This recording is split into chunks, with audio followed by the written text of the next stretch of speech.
Hi hello ಎಲ್ಲರಿಗೂ ನಮಸ್ಕಾರ. ನನ್ನ ಕಾಲ್ಪನಿಕ ಕಥಾಲೋಕ ಯೂಟ್ಯೂಬ್ ಚಾನಲ್ಗೆ ಸ್ವಾಗತ. ಇನ್ನು ಯಾರೆಲ್ಲ ಸಬ್ಸ್ಕ್ರೈಬ್ ಆಗಿಲ್ವೋ ಬೇಗ ಸಬ್ಸ್ಕ್ರೈಬ್ ಆಗಿ, ಹಾಗೆ ಮುಂದಿನ ಅಪ್ಡೇಟ್ಸ್ ಗಳಿಗಾಗಿ ಬೆಲ್ ಐಕನ್ ಅನ್ನು ಒತ್ತುವುದು ಮರೆಯದು. ಈಗ ಹೇಗ್ ನಾನು ಹಣ ವ್ಯವಸ್ಥೆ ಮಾಡ್ಲಿ? ಲಕ್ಕಿ ಹತ್ರ 30,000 ಹೇಗೋ ಪಡಿಬಹುದು, ಆದ್ರೆ ಮಿಕ್ಕ 30,000 ರಾಯ್ರೆ ಏನಿದು ಪರೀಕ್ಷೆ ಎಂದು ಎಲ್ಲವನ್ನು ತನ್ನಲ್ಲೇ ಮುಚ್ಚಿಡುತ್ತಾ ಕೂತ ಹುಡುಗಿಗೆ ಎಲ್ಲೋ ಒಂದು ಮೂಲೆಯಲ್ಲಿ ನಿನ್ನೆ ಲಕ್ಕಿ ಆಡಿದ ಮಾತು ನೆನಪಾಯ್ತು. ಆ ದೇವತೆ ಕೈಯಿಂದಾನೇ ನಿನ್ನ ನನ್ನ ಕೈಗೆ ಒಪ್ಪಿಸ್ಕೊಳ್ಳುವೆ ಎಂದ ಮಾತು ನೆನಪಾಗಿದ ಕೂಡಲೇ ಆ ಲಕ್ಕಿ ಹೇಳಿದ ಮಾತ್ಗೂ ಇಲ್ಲಿ ಅಮ್ಮ ಕೇಳಿದ ಸಹಾಯಕ್ಕೂ ಈ ಫೀಸ್ ಕತೆಗೂ ಏನಾದರೂ ಲಿಂಕ್ ಇದೆಯಾ ಎಂದು ಆಲೋಚಿಸುತ್ತಾ ನಿಂತಳು. LV ಬಿಲ್ಡರ್ಸ್ ಆಫೀಸಿನಲ್ಲಿ ನಾನು ಲಕ್ಕಿ ಜೊತೆ ಮಾತಾಡಬೇಕು ಎಂದು ರಿಸೆಪ್ಷನಿಸ್ಟ್ ಬಳಿ ಬಂದು ಕೇಳಿದ ಚಾರು ಮುಖ ನೋಡಿ ಹೆದರಿದ ಆ ಹೆಲ್ಪ್ ಡೆಸ್ಕ್ ಹುಡುಗಿ, ಮೇಡಮ್ ನೀವಾ? ಆಗೊಮ್ಮೆ ಬಂದು ಇದೇ ಥರ ಸರ್ನ ಮೀಟ್ ಮಾಡಿ ಹೋದ್ರಿ, ಆಗ ನನ್ನ ಫ್ರೆಂಡ್ನ ಕೆಲಸದಿಂದ ತೆರೆದು ಬಿಸಾಕಿದ್ರು ಲಕ್ಷ್ಮಣ್ ಸರ್, ಈಗ ಮತ್ತ್ಯಾಕೆ ಬಂದಿದ್ದೀರಾ? ಪ್ಲೀಸ್ ಮೇಡಮ್ ನೀವು ಇಲ್ಲಿಂದ ಹೋಗಿ ಎಂದು ಬೇಡಿತು ಆ ಹುಡುಗಿ. ಹೌದಾ, ಆದರೆ ನಾನು ಈ ಸಲ ಲಕ್ಕಿ ಜೊತೆ ಈಗಲೇ ಮಾತಾಡಬೇಕು, ಸ್ವಲ್ಪ ಅರ್ಜೆಂಟ್ ಎನ್ನುತ್ತಾಳೆ ಚಾರು.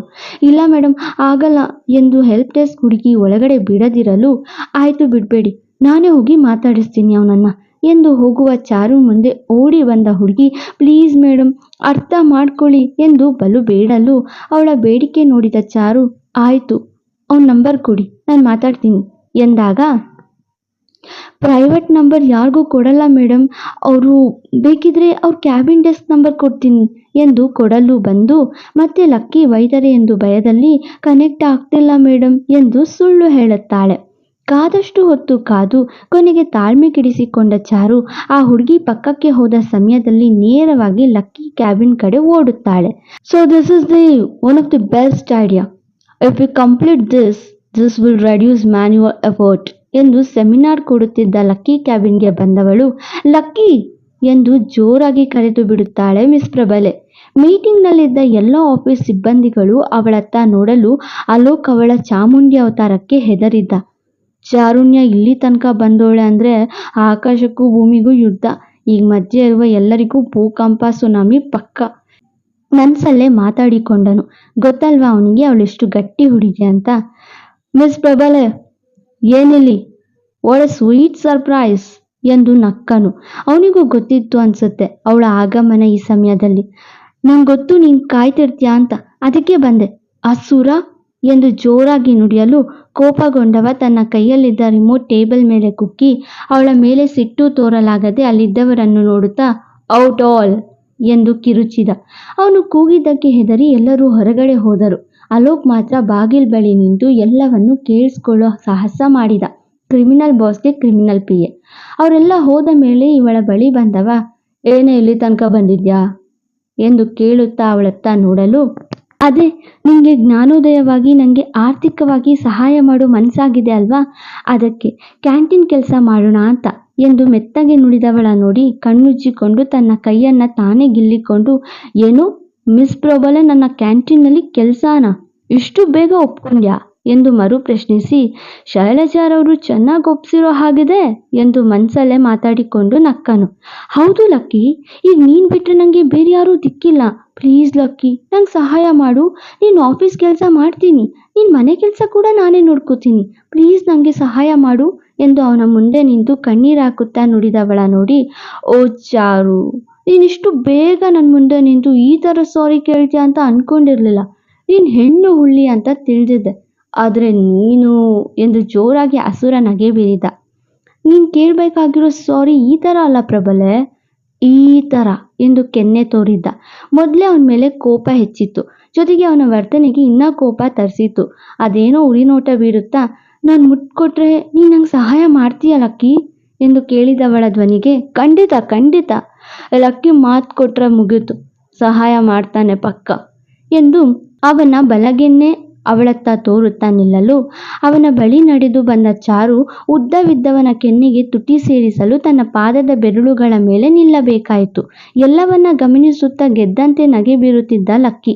ಅವನ ಕೆನ್ನೆಗೆ ತನ್ನ ತುಟಿ ಸೇರಿಸುವಂತೆ ಹೋದವಳು ತನ್ನ ಪಾದದ ಬೆರಳುಗಳಿಗೆ ಬಿಡುವು ಕೊಟ್ಟು ಅವನ ಕೆನ್ನೆಗೆ ಬಾರಿಸುವ ಸಾಹಸ ಮಾಡಲು ಕೈ ಕೆನ್ನೆಯನ್ನ ತಾಗುವ ಮುನ್ನವೇ ಅವಳ ಕೈ ಹಿಡಿದವ ಅರ್ಧ ಸುತ್ತು ಸುತ್ತಿಸಿ ಅವಳ ಎರಡೂ ಕೈಗಳನ್ನ ತನ್ನ ಕೈಗಳ ಜೊತೆ ಗಟ್ಟಿಯಾಗಿ ಹಿಡಿದುಕೊಂಡು, ನೀನಷ್ಟು ಸುಲಭವಾಗಿ ಸೋಲೋಪೋ ಹುಡುಗಿ ಅಲ್ಲ ಅಂತ ಗೊತ್ತು ಕಣೆ. ಏನೋ ಒಂದ್ ಬಾರಿ ಕೆನ್ನೆಗೆ ಹೊಡೆದೆ ಅಂದ್ರೆ ಪ್ರತಿ ಬಾರಿ ಅದನ್ನೇ ಮಾಡೋಕೆ ಬಿಡ್ತಾನ ಈ ಬೀವಿ. ಅವತ್ತು ನನ್ನ ಕ್ಯಾಪ್ಟನ್ ಹುಟ್ಟು ಹಬ್ಬ ಇತ್ತು. ನಿನ್ನ ಅದೃಷ್ಟ ಅವನ್ ಹುಟ್ಟು ಹಬ್ಬದ ದಿನ ಅವನ ಮನಸ್ಸು ನೋಯಿಸ್ಬಾರ್ದು ಅಂತ ಸುಮ್ಮನಿದ್ದೆ. ನೀನ್ ಕೈ ಮಾಡಿದ್ರು ನಾನೇನೂ ಮಾಡ್ಲಿಲ್ಲ. ಇವತ್ತು ಹಾಗೆ ಇರ್ತೀನಿ ಅಂತ ಹೇಗೆ ಅನ್ಕೋತೀಯ ಪ್ರಭಲೆ ಎಂದು ಅವಳ ಧ್ವನಿಯಲ್ಲಿ ಪಿಸುಗುಡಲು, ಬಿಡೋ ಕೈನ ಬಿಡೋ ಎಂದು ಒದ್ದಾಡುತ್ತಾ ಸಿಡುಕಿದವಳ ನೋಡಿ, ಬಂದ್ ವಿಚಾರ ಹೇಳು ಬಿಡ್ತೀನಿ ಎಂದು ಅವಳ ಹಣೆಯ ಬದಿಗೆ ತನ್ನ ಕೆನ್ನೆಯನ್ನು ಸವರುತ್ತಾ ಕೇಳಿದವನಿಗೆ, ಬಿಡೋ ನನ್ನ ನೀಚ ಅಸುರ, ನನ್ನನ್ನು ನಿನ್ನ ಆಫೀಸ್ ಕ್ಯಾಂಟೀನ್ನಲ್ಲಿ ಕೆಲಸಕ್ಕೆ ಇಟ್ಕೊಂಡು ಕಾಟ ಕೊಡೋಕೆ ಯೋಚಿಸಿ ತಾನೇ ನಿನ್ನ ಅಮ್ಮನ ಬಳಿ ನಾಟಕವಾಡಿ ಬಂದಿರೋದು ನೀನು ಎಂದು ನೇರವಾಗಿ ಕೇಳಿದವಳ ಕಿವಿಯಲ್ಲಿ, ಅದು ಶೈಲಜರವ್ರಿಗೆ ಗೊತ್ತಾಗಿಲ್ಲ, ಪರವಾಗಿಲ್ಲ ಪ್ರಬಲೆ, ನೀನು ಫುಲ್ ಇಂಟೆಲಿಜೆಂಟ್ ಎಂದು ಪಿಸುಗುಟ್ಟನು.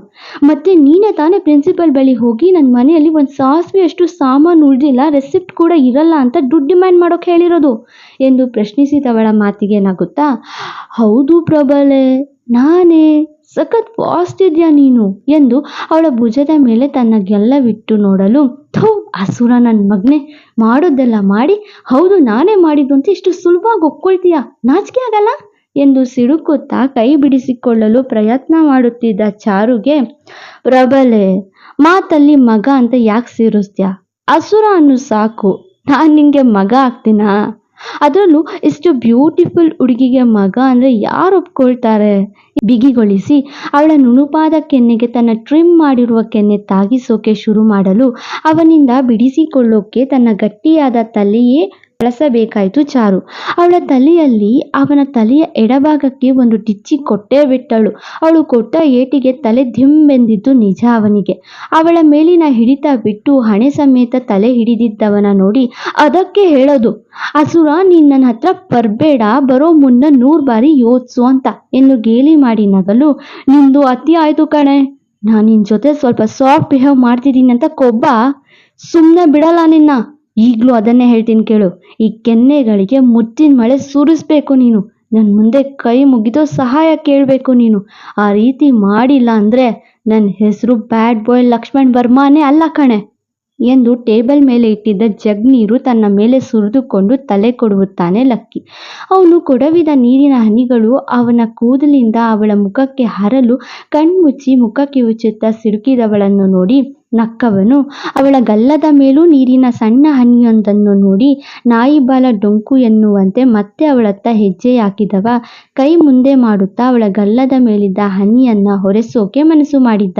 ಅವನ ಕೈ ನೋಡಿ ಸಿಟ್ಟಾದವಳು, ಇನ್ನ ಒಂದ್ ಕಡೆ ಬೇಕಾ ಎಂದು ಹಲ್ಲು ಕಚ್ಚಲು ಕೈ ಹಿಂತೆಗೆದು, ಅದು ಅದು ನಿನ್ ಜಿನ್ ಹತ್ರ ಎಂದು ಕೈಯಲ್ಲೇ ಸನ್ನೆ ಮಾಡಿದ್ದ, ಬಾಯಿ ಬಿಡದೆ.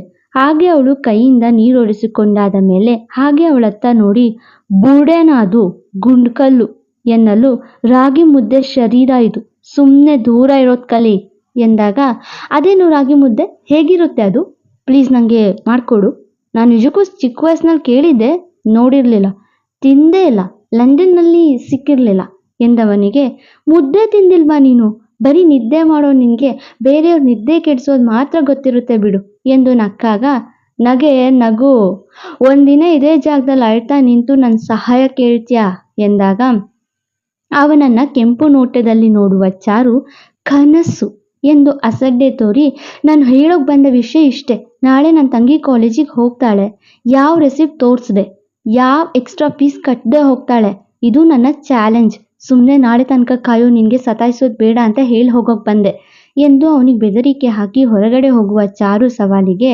ಎಷ್ಟು ಧೈರ್ಯ ಇರೋ ನೀನು ಸದಾ ನನ್ನ ಕಣ್ಮುಂದೆ ಇದ್ದು ನನ್ನ ಹೆದರಿಸೋಕೇನೆ ಭಯ ಎಂದು ಮತ್ತೆ ಕೆರಳಿಸುತ್ತಾನೆ ಲಕ್ಕಿ.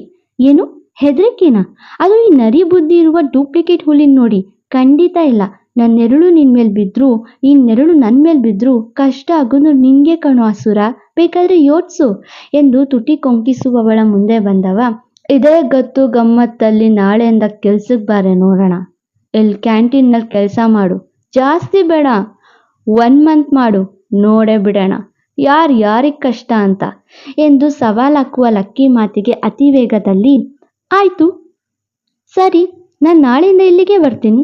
1 ತಿಂಗಳು ಕೆಲಸ ಮಾಡ್ತೀನಿ, ಇದ್ದು ಜಯಿಸಿ ತೋರಿಸ್ತೀನಿ. ಈ ರೀತಿ ಮಾಡೋದ್ರಿಂದ ನಂಗೇನು ಲಾಭ ಎಂದು ಕೇಳಿದವಳ ಮೆಚ್ಚಿದವ, ನಿನ್ನ ಮನೆ ವಾಪಸ್ ಬರುತ್ತೆ, ನೀನು 1 ತಿಂಗಳು ಸಂಬಳ 50,000 ನಿನ್ನ ಕೈ ಸೇರುತ್ತೆ ಎಂದು ಉತ್ತರಿಸುತ್ತಾನೆ ಲಕ್ಕಿ. ಮೊದಲೇ ಮನೆ ಬಗ್ಗೆ ಯೋಚಿಸುತ್ತಿದ್ದವಳು, ಜೊತೆಗೆ ಸಂಬಳದ ಚಿಂತೆ ಕೂಡ ಇತ್ತು. ಈಗ ಈ ಸವಾಲೊಂದು ಗೆದ್ರೆ 2 ಬರುತ್ತೆ ಅಂದರೆ ಸುಮ್ಮನೆ ಇರ್ತಾಳಾ? ಆಯ್ತು, ನಾಳೆಯಿಂದ ನನ್ನ ಕಾಟಕ್ಕೆ ಕಾಯಿ ಅಸುರ ಎಂದು ಎಚ್ಚರಿಸಿ ಹೋಗುವವಳ ಮುಂದೆ ಬಂದವ, 1 ತಿಂಗಳಲ್ಲೇ ನೀನು ನನ್ನ ಸೋಲಿಸಿ ಇಲ್ಲಿಂದ ಓಡಿಸಿದ್ರೆ ನಂಗೇನು ಸಿಗುತ್ತೆ ಪ್ರಬಲೆ ಎಂದು ಮೆತ್ತಗೆ ನುಡಿದು, ಲಕ್ಕಿ ಪ್ರಾಫಿಟ್ ಬಯಸೋದು ಗೊತ್ತಿರೋ ವಿಚಾರ ಅಲ್ವಾ ಎಂದಾಗ, ನೀನು ಕೇಳಿದ ಮುತ್ತು, ಜೊತೆಗೆ ನನ್ನಿಂದ ಸಾರಿ ಎಂದು ಧೈರ್ಯವಾಗಿ ನುಡಿಯುತ್ತಾಳೆ ಚಾರುಣ್ಯ. ಎದಪ್ಪ ಮಾತು, I really appreciate you. Okay miss Prabale, ಈ ಡೀಲ್ ಓಕೆ, ನಂಗೆ ಕಿಸ್ಗೆ ವೈಟಿಂಗ್ ಎಂದು ನಕ್ಕಾಗ, ಸೋಲೋದಕ್ಕೆ ತಯಾರಿರು ಎಂದು ಮತ್ತದೇ ಕೂದಲಲ್ಲಿ ಅವನ ಮುಖಕ್ಕೆ ಬಾರಿಸಿ ಹೋಗುವವಳ ನೋಡಿ, ವೆರಿ ವೆರಿ ಸ್ಟ್ರಾಂಗ್ ಲೇಡಿ.